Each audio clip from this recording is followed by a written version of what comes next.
இருந்தே கொள்கைக்காக மிசாவை எதிர்த்து நெருக்கடி நிலையை எதிர்த்து மிசா போடப்பட்டு சிறையிலே அவர் அனுபவித்தவங்க எல்லாம் தமிழ்நாட்டு மக்கள் அனைவருக்கும் தெரியும். அந்த புத்தகம் ஷா கமிஷன் ரிப்போர்ட். இந்த ஷா கமிஷன் ரிப்போர்ட் வந்து யாரெல்லாம் வந்து 1975 இருந்து 77க்குள்ள யாரெல்லாம் மிசா காலத்தில் சித்திரவதைப்பட்டாங்கன்னு சொல்லி திமுகவுல தமிழ்நாடு எல்லாம் மாநிலம் வாரியாக உத்தரப்பிரதேஷ்ல யாரு எல்லாரும் பேரும் வருது.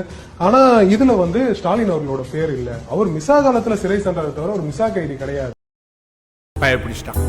எல்லாம் டெக்னாலஜி ரிப்போர்ட் உங்களுக்கே தெரியும். நீதியரசர் ஷா வந்து யாரெல்லாம் பாதிக்கப்பட்டாங்கன்னு சொல்லி ஒரு நபரையும் இதுல குறிப்பிட்டிருக்காரு. ஆனா ஷா கமிஷன் ரிப்போர்ட்ல மிசா கைதிகள்ல ஸ்டாலின் அவர்களோட பேர்னா அவர் மிசா காலத்தில் கைதானவரை தவிர மிசா கைதி அல்ல. இது நான் இப்பதான் கேள்விப்படுறேன். எனக்கு இதுவரை தெரியல, நான் படிக்கவும் இல்ல, எனக்கு தெரியாது. எனக்கு இதுவரை தெரியல, நான் படிக்கவும் இல்ல, எனக்கு தெரியாது. சந்தோஷமா? அப்ப நீ மிசா கைதி இல்லையா?